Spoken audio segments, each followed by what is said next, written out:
Eğer o 9 saniyelik videoyu izlediyseniz muhtemelen sizin de canınız benim canım gibi sıkkın.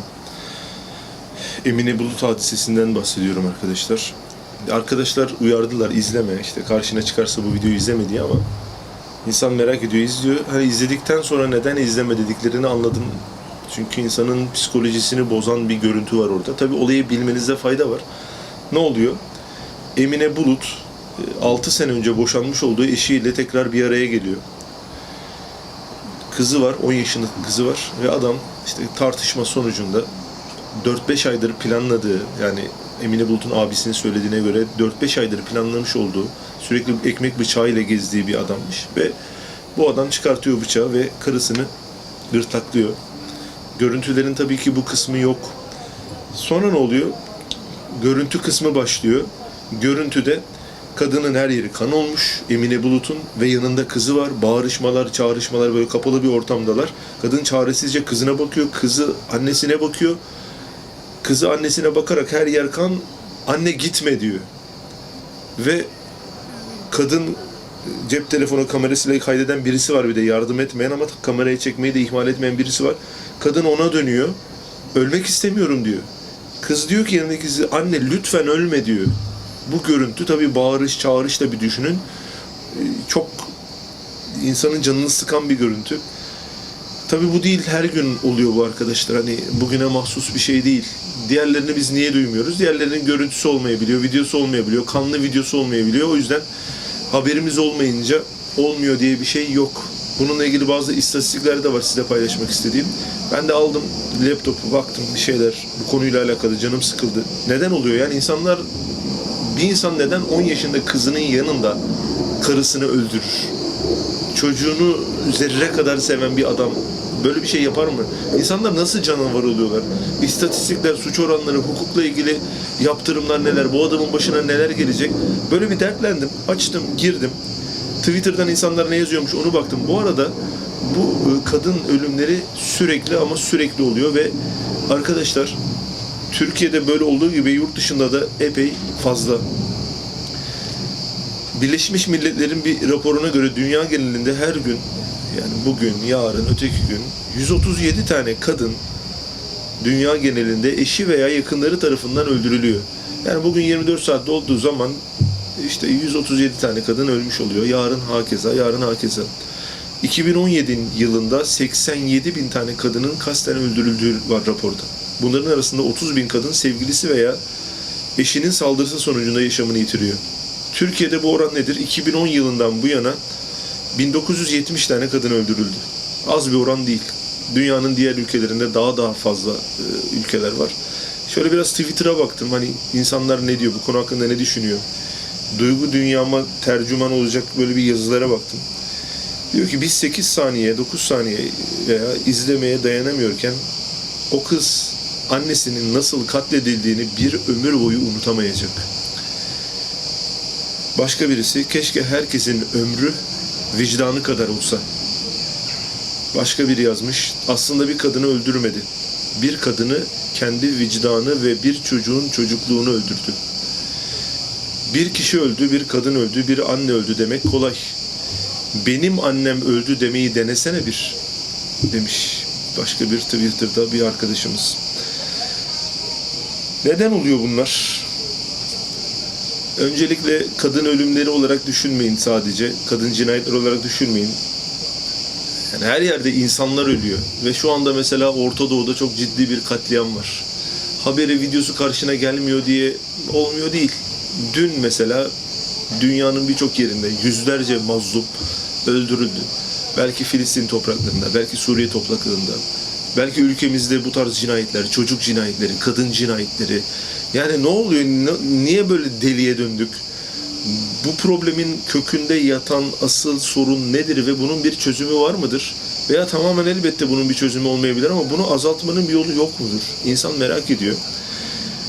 Arkadaşlar, problemin kaynağında ne olduğunu biliyorsunuz. Belki bayatlamış bir kelime olarak bunu algılayabilirsiniz. Sürekli kullanıldığı için. Problemin kaynağında eğitim yatıyor. Eğitim zafiyeti yatıyor. Eğitim derken hani şey olarak biyoloji, kimya, fizik olarak hani öğretim değil, eğitimi lütfen odaklanın. Eğitim derken de o da ikiye ayrılıyor. Bir ailevi eğitim, bir de okulda yani ilkokul, ortaokul, üniversite gibi tahsil hayatımızda aldığımız eğitimler, uzmanların özellikle hazırlamış olduğu suç raporlarında karşımıza bunlar çıkıyor. Ve birkaç tane istatistiği inceledim. Hani eğitim bu kadar önemli mi? Evet önemli kardeşim. İstatistik de şunu söylüyor. Başlamışlar okuma yazma bilmeyen, işte ilkokul mezunu, ortaokul mezunu, lise mezunu, üniversite mezunu böyle eğitimleri almışlar ve hapishanedeki insanların üzerinde bu istatistiği uygulamışlar. Karşımıza çıkan tablo çok açık ve çok net bir şekilde okuma yazması olmayan ve ilkokulu bitirmiş veya ortaokul yani yukarılarda yazan yazıların karşılığındaki yüzdeler çok daha fazla. Bu hem suçu işleyen kişilerde böyle hem de suçu işleyen kişilerin anne ve babalarının tahsilini de incelemişler. Anne babalarının tahsilinde de okuma yazma olmayan veya ilkokul mezunu olan insanlarda suç oranının daha fazla olduğunu, aslında bu şu manaya geliyor. Aile yani anne baba kendisi bir eğitime sahip değil ki çocuğuna bir eğitim aktarsın. Öyle değil mi? Suçu işleyen bir adamı, mesela bu adamı düşünün. Adam canavarcasına bir katliam yapıyor. Şimdi bu adam bir zamanlar çocukken masumdu. Evet, inanması size belki garip geliyor, bana da çok garip geliyor ama böyle bir tane masum, işte böyle parkta oynayan, sağda solda gezen, herkesin sevdiği, hiçbir günah, hiçbir kusuru olmayan bir tane çocuktu. Ne oldu bu çocuk? İşte aklı ermeye başladıktan sonra bir canavara dönüp çocuğunun önünde karısını öldürecek bir seviyeye nasıl geldi? Hayatı boyunca karşılaşmış olduğu olaylar ve almış olduğu eğitimler sebebiyle. Önce eğitimi nerede başladı? Ailede başladı. Ama anne babada bir eğitim yok ki. Hani şu anda mesela evladı olan birisi 20, 30, 50, 60 tane kitap okuyor çocuğumu nasıl eğiteceğim diye. Bu eğitimi almayan birisi, çocuğunu çok kaba bir şekilde yetiştiren birisi, işte sobaya dokunma gibi sadece basit öğretilerle çocuğunu büyüten, ilkel büyüten birisinin çocuğunun aynı zamanda evin içinde maruz kalmış olduğu şiddetler de düşünülürse veya ailevi ortamdaki sıkıntılar düşünülürse bu çocuk berbat bir eğitim alıyor. Bu adamı temize çıkartmaz. Sonuçta insanın bir iradesi var değil mi? Elini kaldırmak istiyor, indirmek istiyorsun, yürümek istiyorsun. İnsan seçimlerini yapabiliyor. Bir iradesi var. Daha sonra okul hayatı başlıyor veya başlamıyor. Üniversite bitiren birisi suç işler. Şu da var. Sadece diploma almak değil mesele. Aldığın eğitimin kaliteli bir eğitim olması meselesi de var. Yani diplomam var. Değil. Sen hangi ülkede üniversite bitirdin değil mi? Yani üniversitelerinde belli seviyeleri var. Kötü bir üniversitenin birincilikle bitiren birisiysen çok ciddi bir eğitim aldığını söylenemez. Başka bir bilgi paylaşayım sizinle. Arnavutluk, Letonya, Litvanya, Makedonya, Karadağ, Romanya, Rusya ve Türkiye'de üniversite öğrencileri arasında yapılan olumsuz çocukluk çağı deneyimleri. Başlık bu.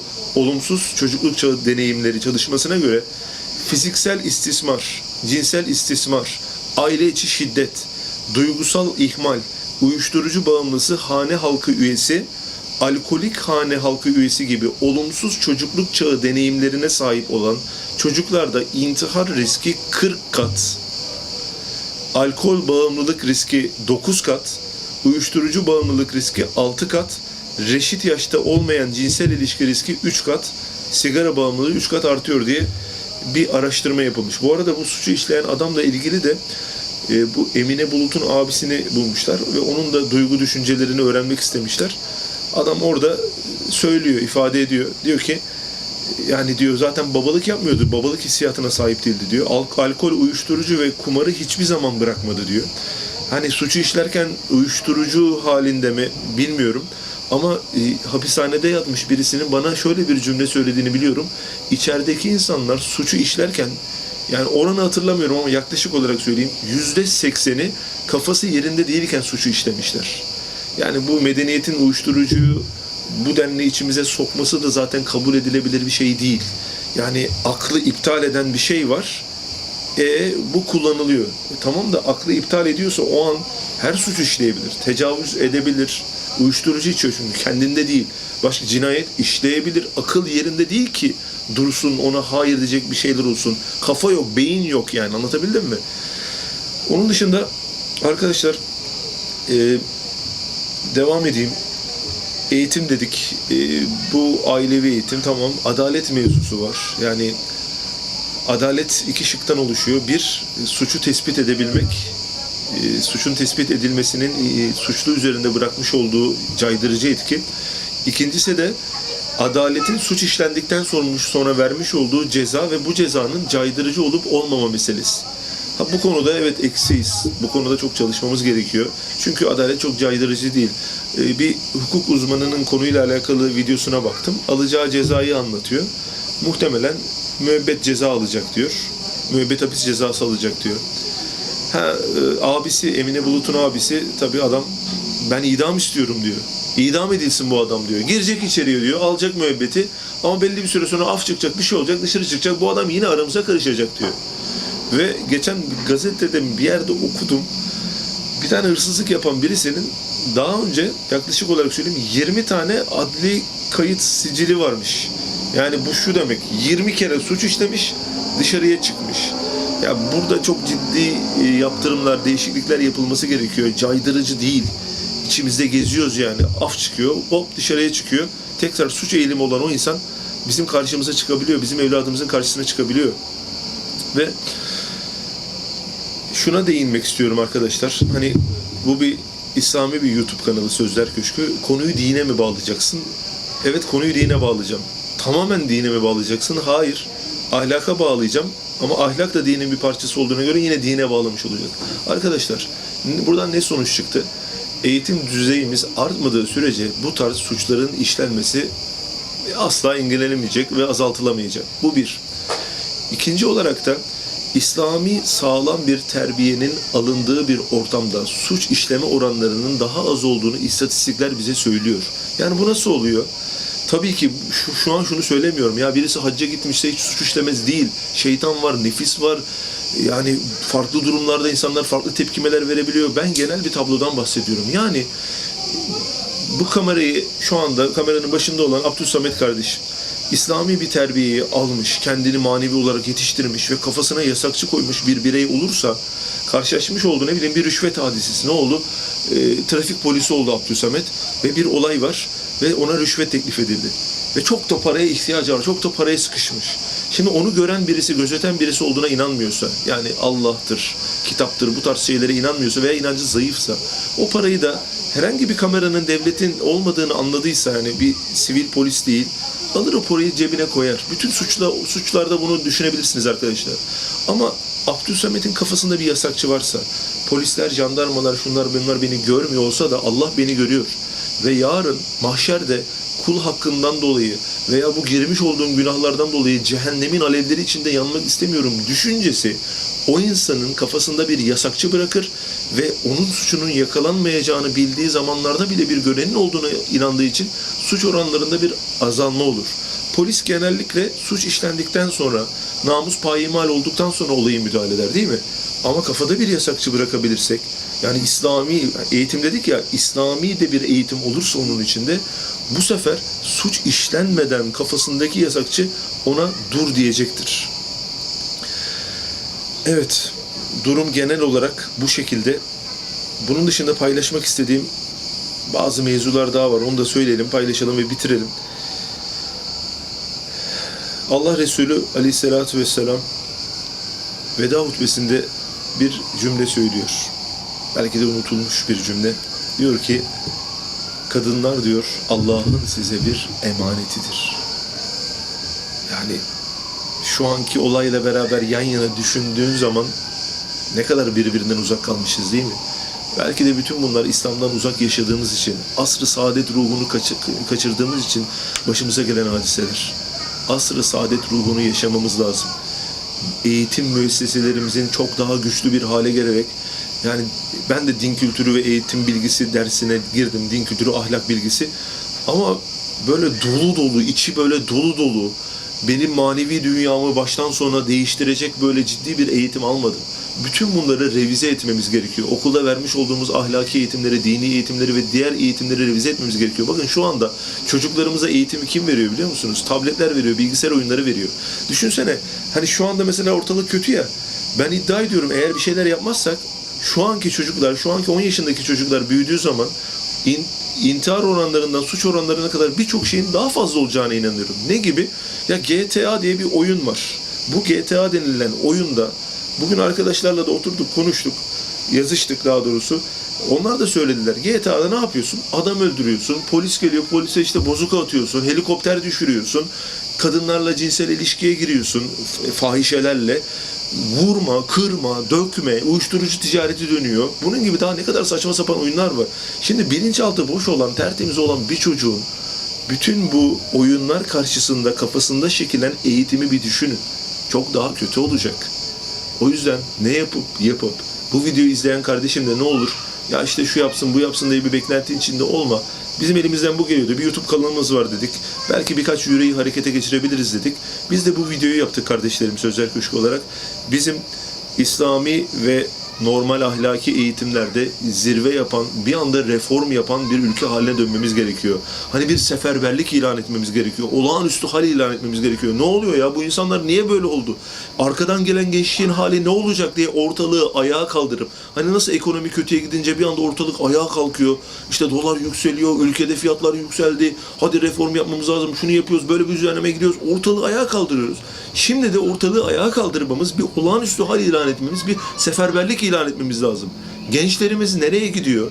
Sadece gençler değil, toplum nereye gidiyor? Bu suç oranları nasıl azaltılabilir diye doların yükseldiği kadar dert edinirsek, inanın 5 sene sonrası, 10 sene sonrası ve 20 sene sonrası ve 50 sene sonrası olmak üzere çok farklı bir Türkiye, çok farklı bir dünyaya vesile oluruz kardeşlerim. Allah'a emanet olun. Görüşmek üzere.